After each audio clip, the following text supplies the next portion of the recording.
Assalamualaikum warahmatullahi wabarakatuh. Alhamdulillahirabbil alamin. Assalatu wassalamu ala asrafil anbiya'i wal mursalin wa ala alihi wa sahbihi ajma'in. Amma ba'da. Alhamdulillah, segala puji hanya milik Allah, Tuhan sekalian alam yang sudah menciptakan kita semua dengan berbagai macam kenikmatan, sehingga alhamdulillah sampai dengan hari ini kita masih dalam keadaan sehat walafiat dan tidak kekurangan suatu apapun, ya. Amin ya rabbal alamin.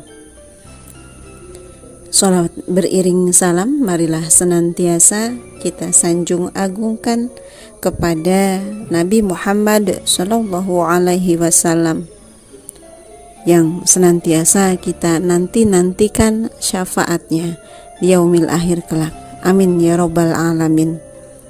Anak soleh dan soleha semua, apa kabarnya hari ini? Semoga semuanya selalu dalam keadaan sehat walafiat ya nak, ya, dan tidak kekurangan suatu apapun. Baik, anak soleh dan soleha SD Al-Azhar 1 dan para pendengar yang dimuliakan oleh Allah Subhanahu wa Ta'ala, pada kesempatan kali ini Umi akan menyampaikan sebuah kisah, ya, kisah tentang perjalanan Siti Maryam dengan bayi sucinya. Selamat mendengarkan, semoga bermanfaat bagi kita semua. Baik, anak soleh dan soleha semuanya, di dalam Al-Quran diceritakan bahwa ada seorang perawan gadis, ya, yang suci bernama Maryam. Karena kesolehahannya dan ketakwaannya kepada Allah Subhanahu wa Ta'ala, ia diberi kedudukan yang tinggi di dalam surga.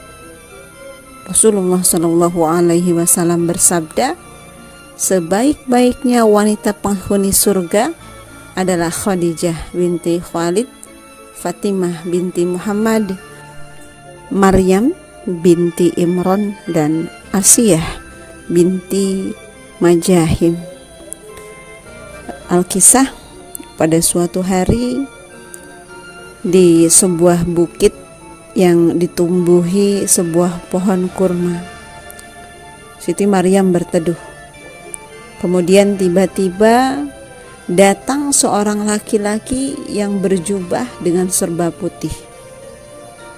Ya, sesungguhnya aku ini hanyalah seorang utusan Tuhanmu untuk memberimu seorang anak laki-laki yang suci, kata seorang lelaki yang berjubah putih itu berbicara kepada Maryam.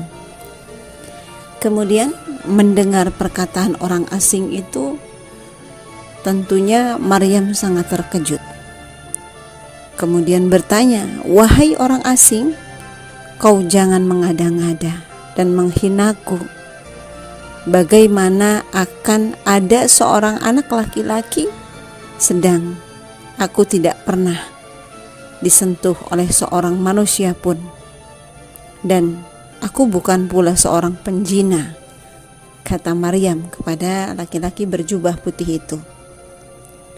Lalu orang asing itu berkata kembali, Tuhanmu telah berfirman, hal ini mudah bagiku, dan agar dapat kami menjadikan suatu tanda bagi manusia dan sebagai rahmat dari kami, dan hal itu adalah suatu perkara yang sudah diputuskan. Ini disebutkan di dalam surah Maryam ayat 21.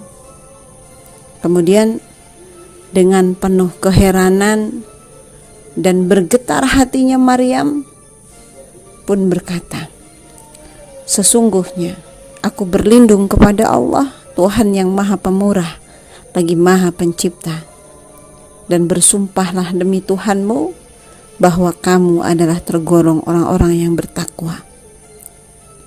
Kemudian, wahai Maryam putri Imran alaihi salam, demi Allah, sesungguhnya aku ini hanyalah seorang utusan Tuhanmu. Aku hanya memberi berita bahwa akan lahir seorang anak laki-laki yang suci dari rahimmu. Oleh karenanya, kata laki-laki yang berjubah putih itu, mulai sekarang sisihkanlah waktu dan pergilah ke tempat yang jauh dari kaummu. Kata orang yang berjubah serba putih itu kepada Maryam. Kemudian setelah beberapa bulan, orang asing itu pun kembali menemui Maryam di tempat yang sama dan berkata, "Wahai Maryam putri Imran, demi Allah, bersumpahlah untuk berpuasa, tidak berbicara dengan seorang manusia pun pada hari ini. Biarkan kekuasaan Tuhanmu yang akan menjawabnya. Nah, sekarang janganlah kau bersedih, bersandarlah pada pohon kurma," kata orang asing yang berjubah putih itu. Kemudian rasa sakit akan melahirkan memaksanya bersandar pada pangkal pohon kurma.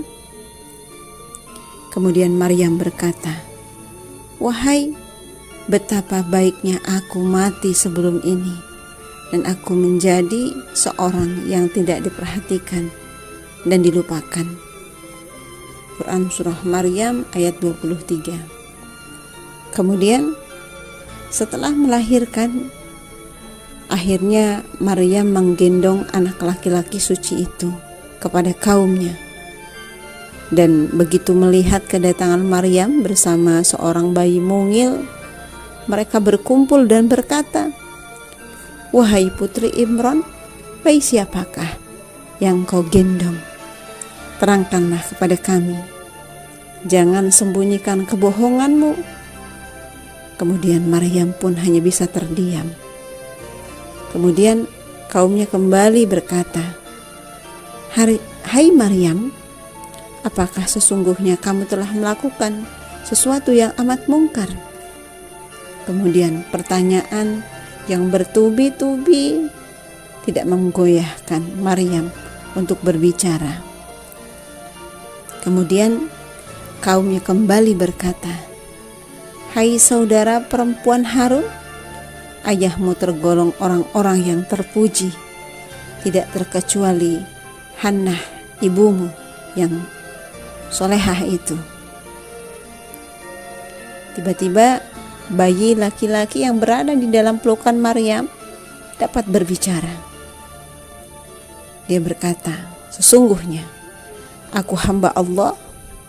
Dia memberiku kitab Injil dan dia menjadikan aku seorang Nabi Isa alaihi salam, dan dia menjadikan aku seorang yang diberkahi di mana saja aku berada, dan dia memerintahkan kepadaku melaksanakan sholat dan menunaikan zakat selama aku hidup, dan berbakti kepada ibuku, dan dia tidak menjadikan aku seorang yang sombong lagi celaka." Ini dijelaskan di dalam Maryam ya. Jadi hikmah dari kisah ini adalah ini memberikan pelajaran bagi kita semua bahwa Allah itu Sang Maha Pencipta. Apapun yang Allah kehendaki, insya Allah semuanya akan terwujud. Jadi jangan pernah ragukan itu. Ketika Allah katakan kun, maka fayakun. Ketika Allah berkata jadi, maka jadilah. Jadi kita tidak perlu ragu ya. Jangan sampai kita tidak percaya akan kekuasaan dan kekuatan Allah Subhanahu wa taala. Sesuatu yang tidak mungkin bagi Allah adalah mungkin. Ya. Jadi kita patut meyakini itu sebagai hambanya, dan kita setelah meyakini itu kita perbanyak berikhtiar dan berdoa kepada Allah. Karena apa yang ternyata tidak mungkin menurut kita, mungkin menurut Allah Subhanahu wa Ta'ala. Kemudian yang kedua, pelajaran yang bisa kita ambil dari kisah ini adalah jasa orang tua, terutama ibu, sangatlah besar. Bagaimana pedih dan sakitnya ketika ibu mengandung, melahirkan, menyusui, mengasuh, merawat, dan lain sebagainya. Seperti yang dialami oleh Siti Maryam ketika melahirkan Nabi Isa alaihi salam. Oleh karenanya, kita wajib patuh dan berbakti kepada kedua orang tua kita, karena itu merupakan kewajiban yang diperintahkan oleh Allah Subhanahu wa Ta'ala kepada setiap seorang anak, kepada kedua orang tuanya, terutama ibunya. Semoga bermanfaat. Mungkin itu saja. Umi akhiri, billahi taufiq wal hidayah. Wassalamualaikum warahmatullahi wabarakatuh.